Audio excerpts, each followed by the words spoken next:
My husband died 4 months ago. Hundreds came to the funeral.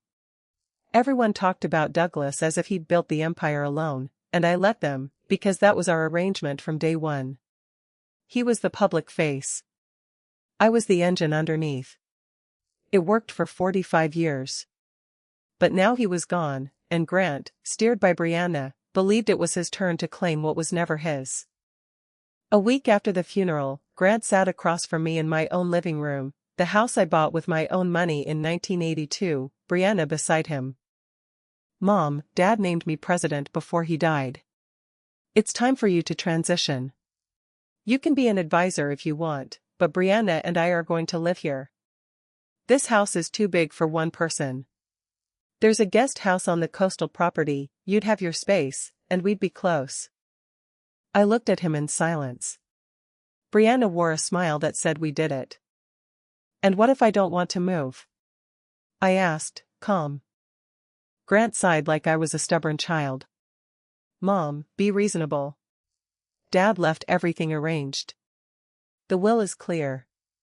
You'll be taken care of. But you can't keep making decisions. Not at your age. I stood, told them I needed time. That night, I called Preston Kane, the family lawyer for 20 years, meticulous, discreet, brilliant. Preston, Grant says there's a will. Dad left him everything. Silence on the line. Then, Vera. Douglas and I spoke 2 weeks before he died. He never signed a will. He told me everything was already in order, that you knew what needed to be done. Something cold ran down my spine. So the will Grant has is fake? That's what it looks like. And if it's fake, someone made it. Someone with a lot to gain. If you found out your own son was about to inherit your entire life's work off a forged document, would you have confronted him right away, or waited like I did? Tell me below. The next 3 months were a quiet, methodical war. Preston hired a private investigator, Sam Riley, a former detective who'd retired to open his own agency. Within 2 weeks he had information that chilled me to the bone.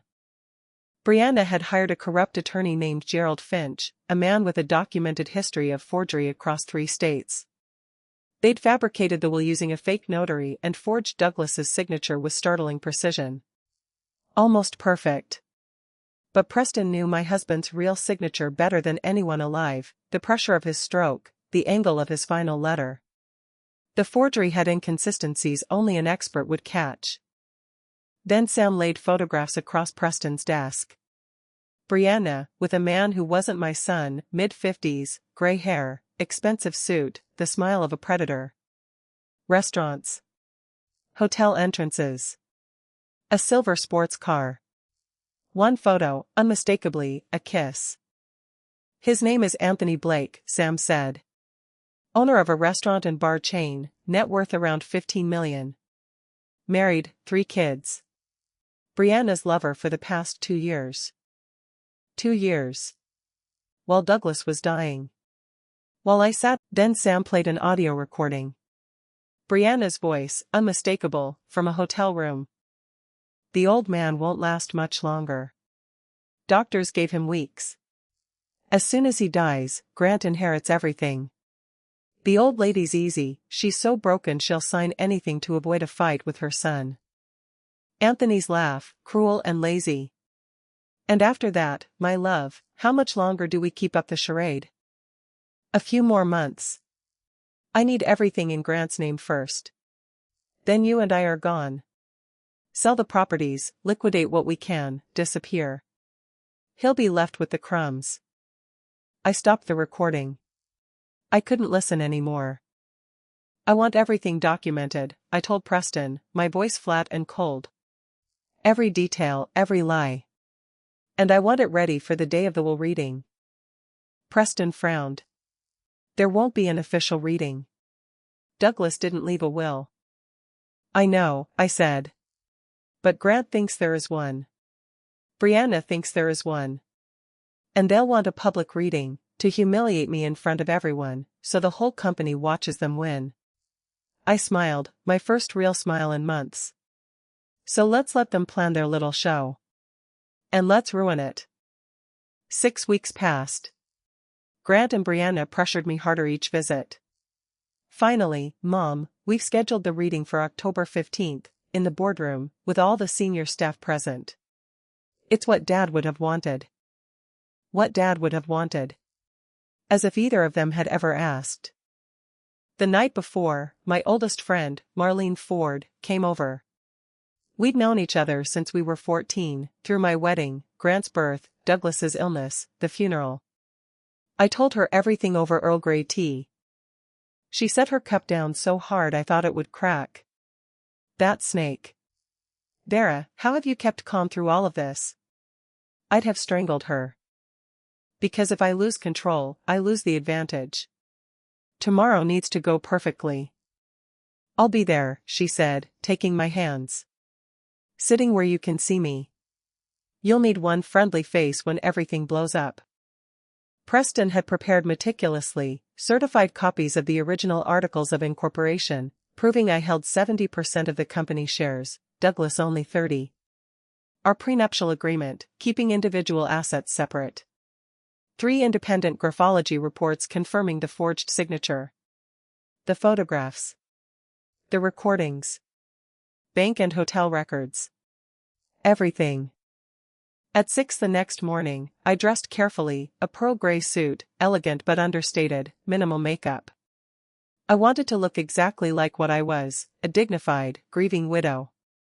I wanted them to underestimate me until the very last second. The boardroom, top floor of the building I'd personally chosen the land for 25 years earlier, was already full. Executives, trusted staff, a few of Douglas's cousins hoping to catch some crumbs. And at the front, like king and queen of an empire, Grant and Brianna. Brianna wore the emerald dress, and a necklace worth roughly $30,000, company money she already considered hers. Good morning, Mom, Grant said, barely rising. Brianna kissed my cheek like poison. So glad you came early, Vera. This is going to be hard for you, but you'll always have a place in our family. Our family. I bit my tongue and smiled. Preston and I took seats at the back, near the door. I wanted a full view of every face when the truth landed. Marlene arrived minutes later and squeezed my hand. I'm here. No matter what happens. At 10 sharp, Grant stood and tapped the table. Thank you all for coming. My father was an extraordinary man, a visionary. Today we proceed with the official reading of his will. Brianna stood beside him, folder in hand, the folder I knew held nothing but fabrication. Grant read, shares of the company, the house, all bank accounts and investments, every asset, left entirely to him. Then, finally, to my wife, Vera Ashworth, I grant a monthly allowance of $500, subject to annual review by the new president, and the right to reside in the guest house, provided she does not interfere with family decisions. $500. 45 years of marriage, a lifetime of building everything, reduced to $500 a month. Brianna began clapping. A few uncomfortable executives joined in weakly. Grant folded the papers, relieved. I know this is hard to hear, Mom. But Dad thought about the company's future. You've worked hard. You deserve to rest. The beach house is lovely. $500 a month will be plenty if you learn to manage it. Brianna let out a small, poorly hidden laugh. I stood. Every step toward the front of that room was a statement. If you want to say something, keep it brief, Grant said. We have other matters. I turned instead to Preston, still seated, briefcase on his lap. He nodded, almost imperceptibly. I smiled, small, calm, almost sweet. My lawyer. Should I tell them, or do you want to? This is the exact moment everything turned. Comment still here if you made it this far, I want to know who's still with me. Brianna's glass shattered on the marble. No one moved. Grant's mouth opened and closed like he'd forgotten how to speak. Tell us what? Preston stood, opened his briefcase with a sound that cracked through the silence like a gunshot, and set a thick folder on the table. With respect, Mr. Ashworth, the document you just read has no legal validity whatsoever. That's ridiculous, Grant snapped. It's signed. Notarized. My father did this in front of witnesses. What you have, Preston said evenly, is a falsified document. And I can prove it. He laid out the graphology reports first, 3 independent experts, all confirming the signature wasn't Douglas's. Then the notary records, the man who'd supposedly certified the will had died 2 years earlier, his license revoked, his office closed. Any document bearing his seal after that date was, by definition, fraud. Executives leaned in. One of them, our CFO Marcus Webb, examined the papers with a grim, knowing expression. Grant turned on Brianna. You told me you knew a lawyer we could trust. You said Dad had already signed everything before he died. Brianna stepped back, lips trembling. I just wanted to help. He told me everything was in order. The lawyer, Preston said. Are you referring to Gerald Finch? Brianna froze like an animal in headlights. How do you know that name? Because Mr. Finch has a documented history of forgery in 3 states, was suspended from the bar 5 years ago, and according to our investigation, you paid him $50,000 to fabricate this will. The room erupted. Grant's voice cracked. What did you do, Brianna? They're lying, she cried. Your mother's always hated me. She's making this up because she doesn't want us to have what's rightfully ours. I stepped forward, voice cold. What's rightfully mine, Brianna, is what was always mine. Preston pulled out the original 1978 incorporation documents. The company was founded by Mrs. Ashworth, using her own inheritance.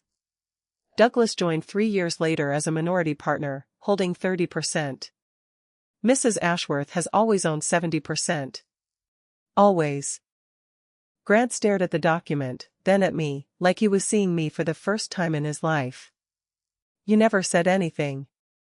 You let everyone believe Dad owned it. Why? Because that was the agreement your father and I made when we married. He was the face. I ran the operation. It worked for 45 years. Marcus Webb rose. I can confirm all of it. Every major decision for 15 years went through Mrs. Ashworth. Douglas was the ambassador. She was the one who actually ran this company. Grant sank into a chair, head in his hands. Preston wasn't finished. Mr. Ashworth, there's something else you need to know about your wife. Grant lifted his head, hollow-eyed. What else could there possibly be? Preston turned his laptop toward the room. A photograph appeared, Brianna and Anthony Blake, at a hotel entrance, his arm around her waist. Grant went white. Brianna screamed from where she stood. Turn that off. You have no right.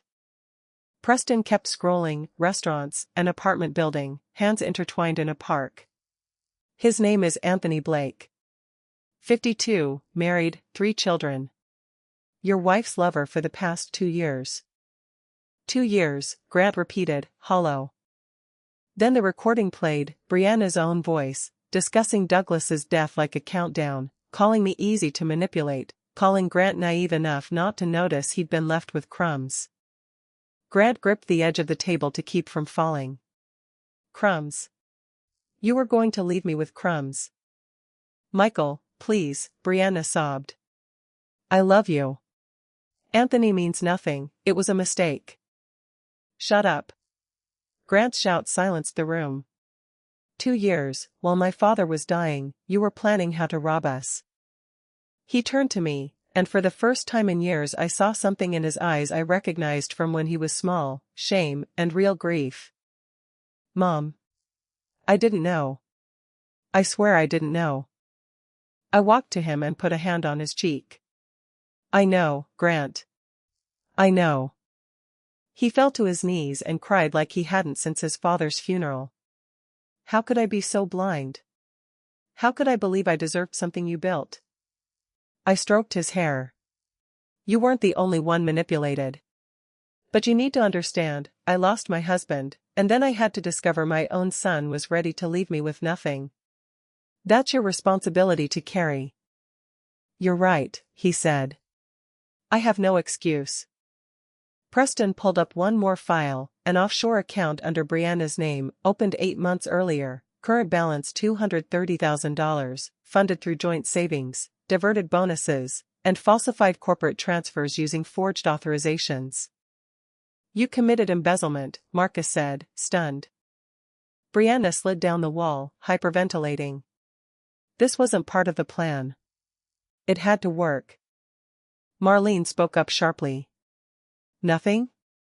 You live in a house Vera gave you as a wedding gift, drive a car she paid for, and you say you have nothing? Then came footsteps in the hallway. The boardroom doors opened. 2 police officers. We're looking for Brianna Ashworth. She tried to run. There was nowhere to go. You're under arrest for document forgery, fraud, embezzlement, and conspiracy. You have the right to remain silent. As they cuffed her, she screamed at me. This is your fault. If you weren't so selfish. I stepped close. I didn't do anything to you, Brianna. You chose to lie. You chose to steal. You chose to betray my son.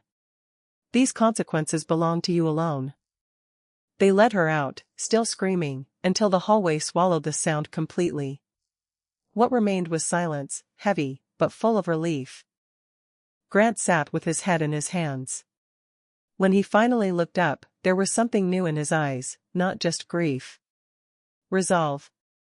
Mom. What happens now? With the company, with everything, with you? Preston laid out terms we'd discussed for weeks. I would retain 70% ownership and remain CEO.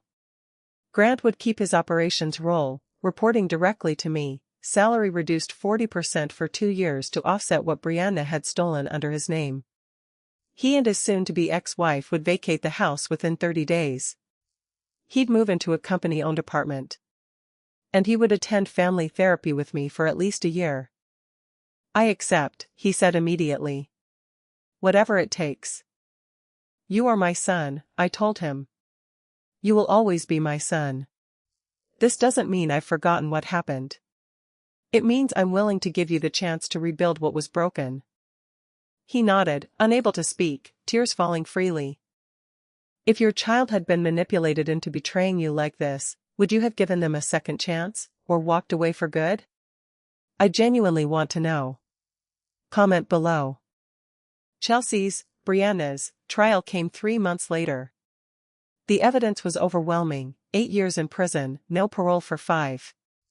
Anthony Blake got 10.